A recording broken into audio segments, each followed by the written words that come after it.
अस्सलाम वालेकुम जी। बिस्मिल्लाहिर्रहमानिर्रहीम। आज आप लोग के लिए बहुत ज़बरदस्ती बिस्किट प्लस खटाई की रेसिपी लेकर हाजिर हुई हूँ। होम मेड है, बहुत ही इजी तरीके से तैयार हो जाती है। तो फटाफट से मेरी इस वीडियो पे प्यार बरसाएं, जाके फटाफट से चैनल को सब्सक्राइब करें, वीडियो को लाइक करें और कमेंट्स में बताएं आपको कौन सी नई चीज़ की रेसिपी चाहिए ताकि आपकी बहन आप लोग के लिए लेकर हाजिर हुए। जिसके लिए पहले मेरे पास 1 कप मैदा था, हाफ कप बेसन था और साथ हाफ कप के करीब मेरे पास चीनी थी। चीनी मैंने यहाँ पर पीसी हुई ली थी।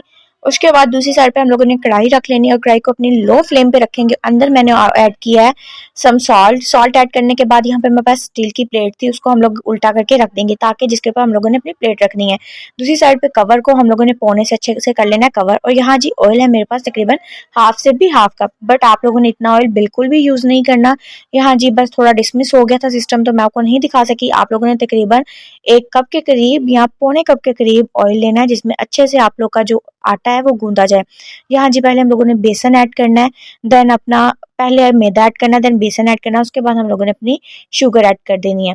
इसमें हम लोग तकरीबन हाफ स्पून के करीब हम लोग इसमें हाफ से भी हाफ स्पून के करीब हम लोग इसमें बेकिंग पाउडर ऐड करेंगे।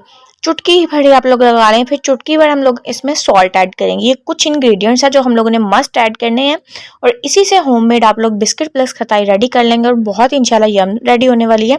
इसको हम लोग पहले कर लेंगे स्पून से अच्छे से मिक्स करने के बाद हम लोग इसमें हाथ का इस्तेमाल करेंगे। उसको हल्का हल्का ऑयल ऐड करते जाएंगे, जिस तरह कि आप लोग वीडियो में देख भी रहे हैं। हल्का हल्का ऑयल ऐड करते जाएंगे और अपने डो को गूंथते जाएंगे अच्छे से। इसको ना ही हम लोगों ने ज़्यादा हार्ड करना है ना ही ज़्यादा सॉफ्ट करना है। इधर एक मैं आपको बहुत छोटी सी टिप भी बताऊंगी। इसको हम लोगों ने रखना है हाथ में और हाथ की बना लेनी मुट्ठी। अगर ये ना टूटे तो इसका मतलब हमारी डो होगी रेडी। ये बहुत देसी सा जुगाड़ है, बहुत देसी सा तरीका है जो मैं आप लोग के लिए लेकर हाजिर हुई हूँ। तो अब यहाँ पे देख सकते हैं जिस तरह की हमारी डो होगी रेडी। इसको हम लोगों ने शेप देनी है, बिल्कुल छोटी छोटी टिक्कियों की शेप। आप लोग किसी बोतल के कवर से किसी भी चीज़ से आप लोग रेडी कर सकते हैं। जिस तरह कि मैंने आपको लास्ट में बताया था, ये मुट्ठी में हम लोगों ने अपना डो रख लेनी है और चेक करना है। इसी तरह आपको अभी मम्मा ने भी शो करवाई है। यहाँ जी हम लोगों ने छोटी छोटी बिस्किट्स की शेप दे दी क्योंकि इन्होंने फूलना है तो हम लिहाजा ज़्यादा बड़ी नहीं करेंगे। एक और बात, इसको जिस तरह मर्जी आप डिज़ाइन दे, फोक की हेल्प से आप लोग ऊपर शेप्स बना सकते हैं। उसके ऊपर हम लोग एग अप्लाई कर देंगे।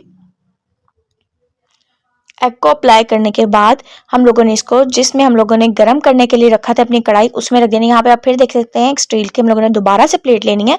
उस प्लेट के ऊपर अगेन रख कर हम लोगों ने इसको कवर कर देना है। तकरीबन हम 20 से 25 मिनट देंगे अपने, और बिल्कुल जिस तरह हम दम वाली फ्लेम रखते हैं इसी तरह हम लोग बिस्किट की फ्लेम रखेंगे। ऊपर जी आप लोग जैसे मर्जी शेप देख सकते हैं। जिस तरह मैंने आपको कहा मैंने मेल्टेड चॉकलेट भी अप्लाई की है। बस इस तरह ज़रूर ट्राई करिएगा। बाकी खुश रहें, आबाद रहें। अल्लाह हाफिज़।